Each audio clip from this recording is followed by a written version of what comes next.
విషయాలు. దీనితో పాటుగా జాగరణ అనేటటువంటిది మిగిలినటువంటి ఏ తిథి నాడు కనపడనిది ఒక్క మహాశివరాత్రి నాడే కనపడుతుంది. జాగరణ అన్న మాటకు అర్థం ఏమిటంటే మెలకువగా ఉండుట. సాధారణంగా మనందరం మెలకువగా ఏ తిథి ఎప్పుడు ఉంటాం? పగటి వేళ మెలకువగా ఉంటాం. రాత్రి వేళ నిద్రపోవడం విధింపబడింది. నిద్రపోవాలి తప్ప నిద్రపోకుండా తెలివిగా ఉండకూడదు. కానీ ఒక్క మహాశివరాత్రి నాడు మాత్రం జాగరణ చేస్తారు. జాగరణ అంటే కేవలం తెలివిగా ఉండడం, కేవలం నిద్రపోకుండా ఉండడం అని కాదు దాని అర్థం. జాగరణ చేస్తున్నాడు అన్న మాటకు అర్థం ఏమిటంటే ఆ రోజున మెలకువగా ఉన్నాడు అంటే తనని తాను పరిశీలిస్తున్నాడు, జాగ్రత్త పడుతున్నాడు. ఎందుకు మెలకువగా ఉన్నాడు అంటే ఏదైనా తనని పట్టుకోకూడనిది వచ్చి పట్టుకుంటుందేమో అని జాగ్రత్త పడుతున్నాడు. ఎక్కడి నుంచి వచ్చి పట్టుకుంటుంది? ఏదో బయట నుంచి వచ్చి పట్టుకునేది కాదు. కొన్ని కోట్ల జన్మల నుంచి మళ్ళీ పుట్టి మళ్ళీ చచ్చి మళ్ళీ పుట్టి మళ్ళీ చచ్చి జనన మరణ చక్రమనందు తిరగడానికి కారణం అరిషడ్వర్గములకు వశం కావడం. కామక్రోధ లోభ మద మోహ మాత్సర్యములనేటటువంటి 6 శత్రువులు ఎక్కడో ఉండరు, ఇక్కడే కూర్చున్నారు.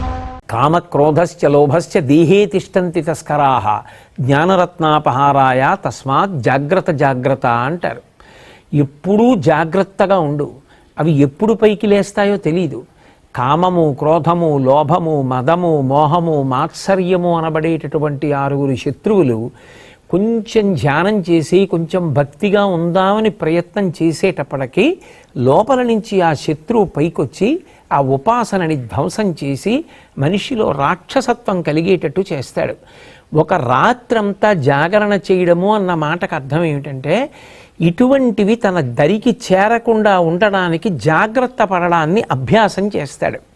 వీటన్నిటికీ విరుగుడేమిటి అంటే అవి మనని పట్టుకున్నాయి, మనం దాన్ని పట్టుకోలేదు. కామం నన్ను పట్టుకుంది, కామాన్ని నేను పట్టుకోలేదు. కోపం నన్ను పట్టుకుంటుంది, కోపాన్ని నేను పట్టుకోలేదు. లోభం నన్ను పట్టుకుంది, నేను లోభాన్ని పట్టుకోలేదు. అవి నన్ను వదిలిపెట్టాలంటే దానికి పరిష్కారం ఏమిటంటే ఏది చూస్తే దానికి చికాకు కలుగుతుందో అది కనపడితే అది వదిలేస్తుంది. ఉదాహరణకి జలగ పట్టుకుందనుకోండి, నెత్తురు తాగేస్తూ ఉంటుంది. మీరు జలగ పట్టుకుందని దాన్ని వదిలించుకుందామని పట్టుకుని లాగారనుకోండి, సాగుతుంది తప్ప వదలదు. అందుకే వీడు జలగలా సాగుతున్నాడు రా అంటారు.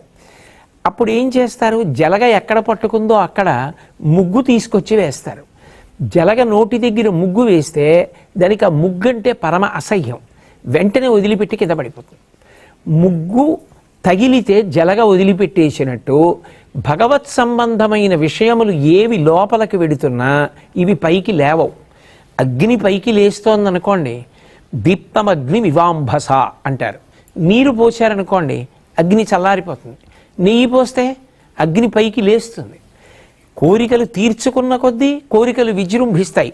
నాకు కోపం ఎక్కువ అండి అని అదేదో గొప్ప అనుకుంటే కోపం ఎక్కువే అవుతుంది.